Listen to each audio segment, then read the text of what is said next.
Les amis, je viens de perdre 100 millions de francs CFA dans le négoce. Mais 100 millions de francs CFA dans le négoce, ce n'est pas une grande somme. En réalité, ce n'est pas la perte de la somme qui me fait mal, mais c'est le collaborateur qui a causé cette perte. C'est un collaborateur en qui j'avais beaucoup confiance, en qui j'avais placé beaucoup d'espoir. Malheureusement, dans le business, la confiance n'existe pas. Et je vais vous le démontrer dans cette vidéo. J'ai longtemps hésité avant de faire cette vidéo parce que je ne voulais pas exposer ce collaborateur, puisque c'était quelqu'un qui était bien, qui je suppose est toujours bien. Mais l'histoire qui entoure cette perte, tout ce qui s'est passé, franchement, me laisse un goût amer. Et j'ai décidé de faire la vidéo pour que vous puissiez, vous aussi, apprendre de cette erreur monumentale que j'ai faite et qui m'a poussé à perdre cette somme. En tant qu'entrepreneur, si vous n'êtes pas prêt à perdre ce genre de somme, c'est que ne vous lancez pas du tout. Parce que l'entrepreneuriat ou l'investissement, vous allez perdre de l'argent. Mais c'est votre capacité à vous relever à chaque perte qui fera de vous des vainqueurs. Écoutez attentivement cette vidéo. Écoutez attentivement parce que j'ai le cœur meurtri, pas pour l'argent, mais pour la personne. C'est parti.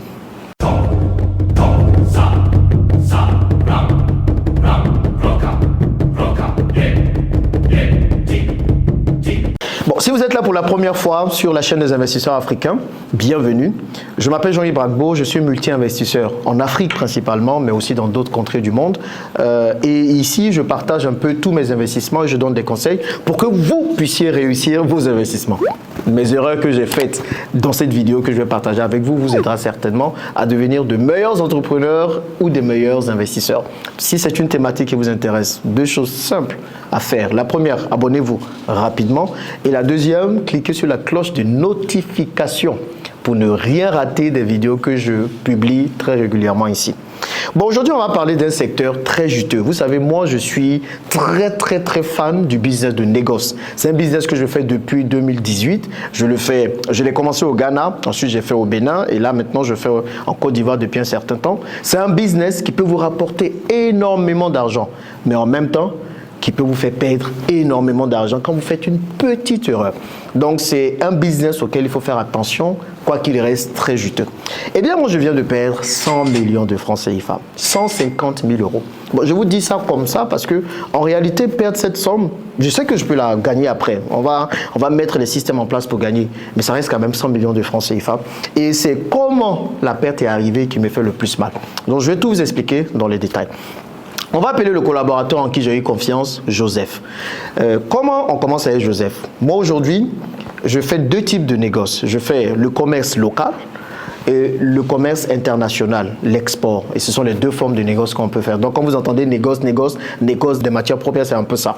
Vous faites ce qu'on appelle le commerce local. Vous partez, vous achetez des matières premières et vous revendez localement à des exportateurs. De la même façon, vous allez aller acheter des chaussures, des boucles d'oreilles, des mèches et que vous allez vendre à des gens. Moi, au lieu d'acheter tout ça, j'achète tout simplement des matières premières. J'achète du caoutchouc principalement et des noix de cajou. Voici les deux matières que j'achète et je vais bientôt commencer avec les fruits, les bananes, les mangues par exemple qui pourrissent énormément dans le nord de la Côte d'Ivoire. Donc je suis en train de penser à tout ça et le cacao également. Donc ce dont je vais vous parler va concerner plus les noix de cajou. Donc moi j'ai commencé les noix de cajou il y a 2 ans. Donc à la base je faisais de l'export des noix de cajou. Je vous avais même montré une vidéo où j'étais allé acheter des conteneurs de noix de cajou que j'ai fait partir à Dubaï. Donc au lieu de faire partir à l'étranger, j'ai décidé juste d'acheter localement et de revendre localement à des exportateurs qui eux vont prendre les noix de cajou et les faire partir à l'étranger. Donc ce business est très intéressant. C'est un business simple. On va voir les planteurs, on va voir les pisteurs. Les pisteurs c'est des gens qui connaissent les planteurs. On achète la marchandise avec eux et puis on revend. Donc j'ai commencé comme ça en novembre 2022, novembre de l'année dernière, avec Joseph. Joseph, lui, son travail, c'était d'être sur le terrain. Joseph partait acheter la marchandise, il mettait la marchandise dans des camions et il les faisait venir à Abidjan. Donc on achetait principalement dans le nord de la Côte d'Ivoire, à Korogo, Kachioula principalement, et puis à l'est de la Côte d'Ivoire. Donc quand on commence le business, moi je remets 20 millions à Joseph. Joseph, il fait fructifier les 20 millions pendant 3 mois, il ramène de bons bénéfices. En tout cas, les bénéfices sont très intéressants. Donc moi je lui ai remis les 20 millions cash, première erreur. Mais bon, à l'époque, j'avais trop de business que je gérais, il y avait les VTC, il y avait plein de trucs. Donc je lui faisais énormément confiance, je lui ai remis les 20 millions. Joseph est parti. Il a fait fructifier les 20 millions, il est revenu, il m'a dit, ah Jean-Yves, voilà ce que j'ai gagné pour les 20 millions. Donc j'ai eu tellement confiance en lui, je me suis dit, bon, on peut encore aller un cran au-delà. Je lui ai remis 40 millions, en plus de 20 millions, pour avoir 60 millions. Il a travaillé pendant 3 mois. Donc là, il a travaillé novembre, décembre, janvier. C'est en janvier que je lui remets l'argent. Donc il travaille encore 3 ou 4 mois. On voit que le business est ajusté. Et donc je rajoute encore 40 millions. Pour avoir 100 millions. Parce qu'avec les 100 millions, le bénéfice est très intéressant. Donc, à partir du mois de juin, Joseph a 100 millions de francs CFA avec lequel il travaille. On a un compte bancaire. Quand il revend la marchandise, les clients déposent l'argent sur ce compte bancaire et ça avance comme ça. Donc, juin passe, juillet passe, août passe. On arrive en fin août, début septembre. Donc, Joseph, on travaille en partenariat. Donc, lui, moi, j'aime bien les partenariats gagnant-gagnant. Quand il vend la marchandise, il a une partie pour lui, une partie pour moi. Très simple.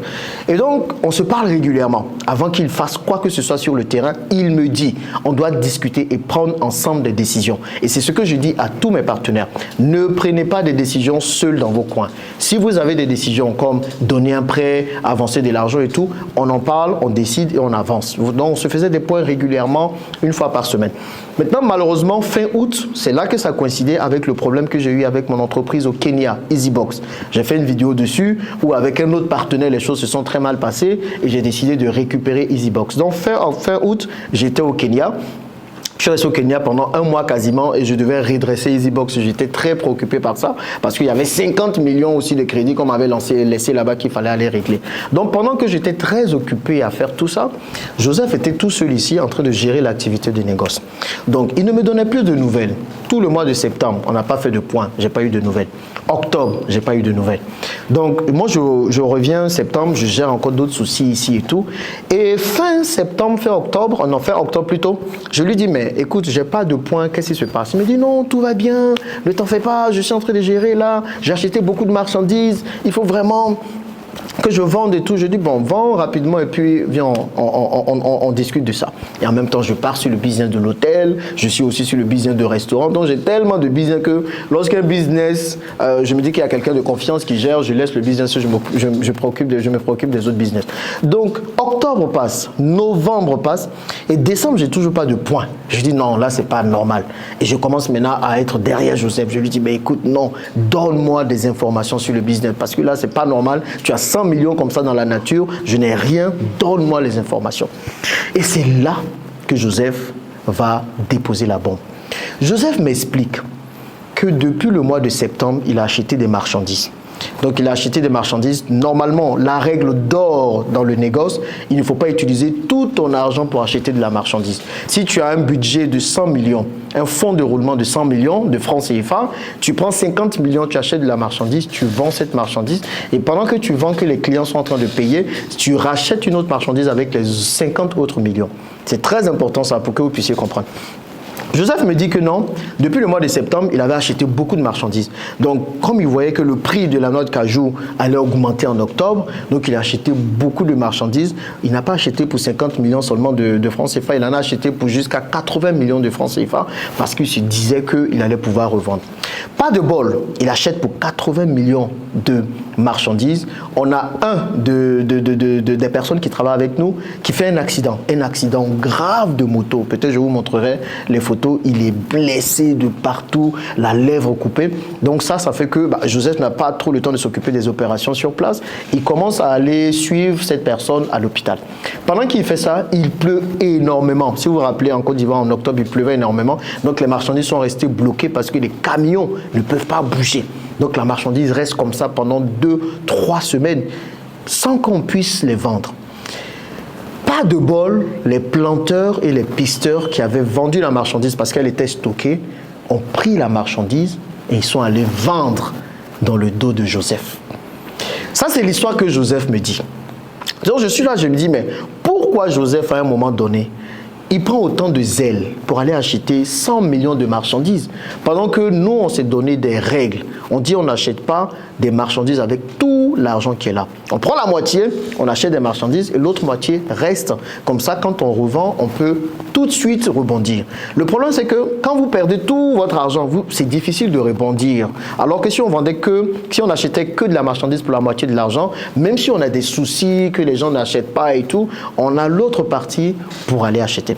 Donc voilà comment Joseph m'avoue que la marchandise a été vendue par les planteurs et qu'il est en train de tout faire pour récupérer la marchandise. Donc il me dit qu'il allait prendre des plantations en gage, mais on n'est pas planteur de noix de cajou, on est revendeur de noix de cajou. Donc il prend des plantations en gage, qui va aller cultiver ces plantations, qu'il a pris des terrains et tout et qu'il faut que les gens remboursent. Gros souci, les planteurs n'ont pas l'argent pour rembourser tout cet argent-là. On parle de 100 millions de francs CFA. Ils n'ont pas l'argent. Ce sont des fêtes de fin d'année, chacun est en train de se chercher. Donc voilà comment Joseph se retrouve un peu dos au mur. Il a perdu 100 millions. On a je ne sais pas comment j'ai dit même, on a des gages de personnes qui ne peuvent pas rembourser et il se retrouve là, coincé. Donc il vient me voir, il m'explique ça. Moi, je tombe des nues. Je tombe des nues pas parce que c'est 100 millions qui a été volatilisé comme ça. Je tombe des nues parce que, tout simplement, il n'est pas venu me dire les choses.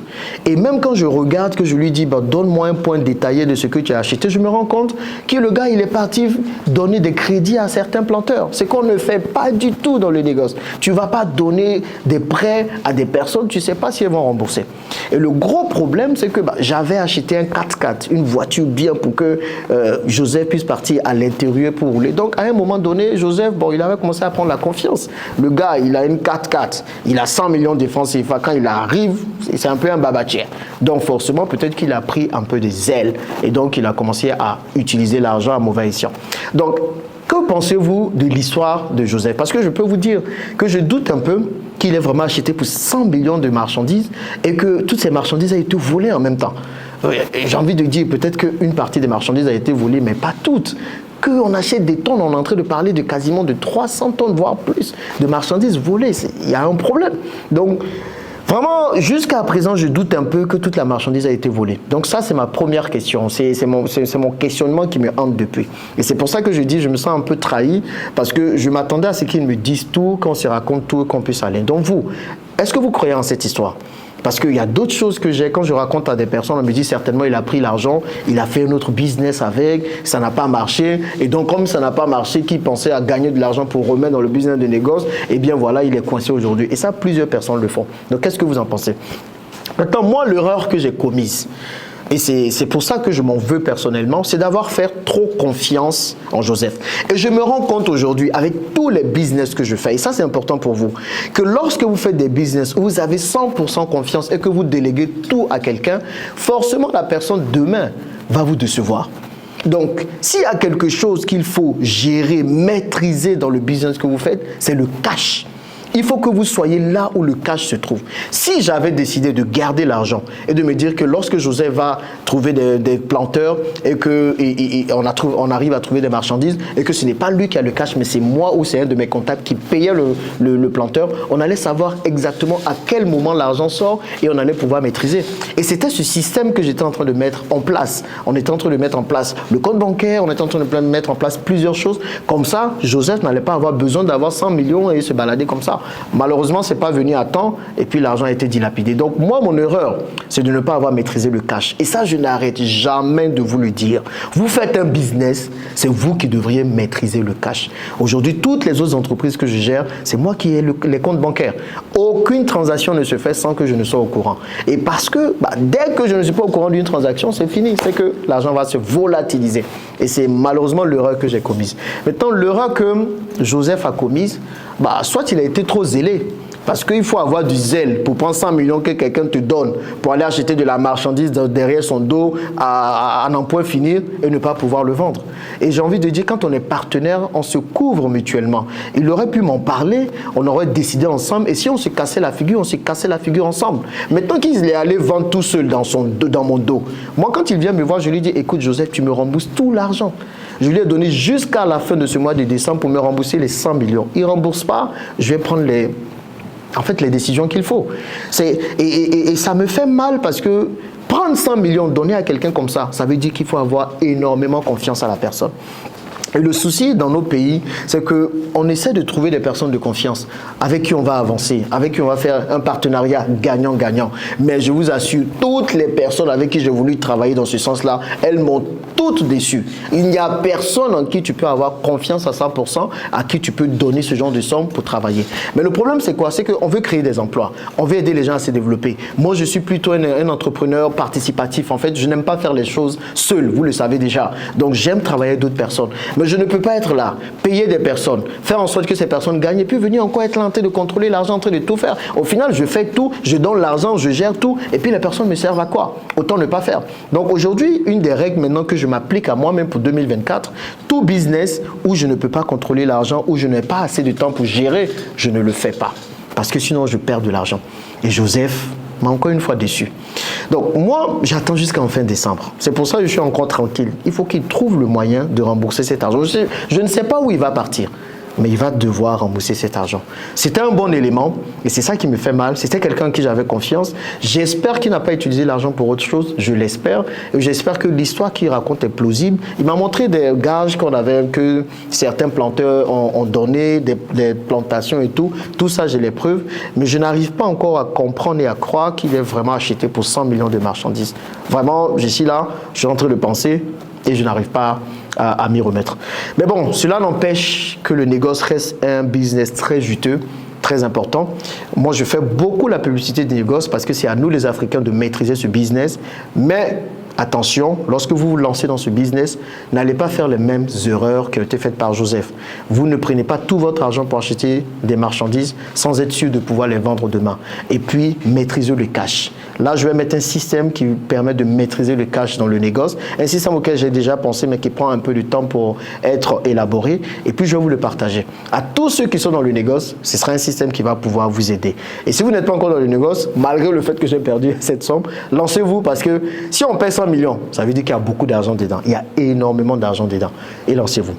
Qu'est-ce que vous pensez de cette histoire? Qu'est-ce que vous pensez finalement de Joseph? Qu'est-ce que je devrais lui faire? Est-ce que je dois l'emmener au commissariat s'il ne rembourse pas? Parce que ça va arriver jusqu'en décembre. Je ne sais pas comment il va faire. Donc vous, à ma place, qu'auriez-vous fait? Dans les commentaires, je vais avoir votre avis.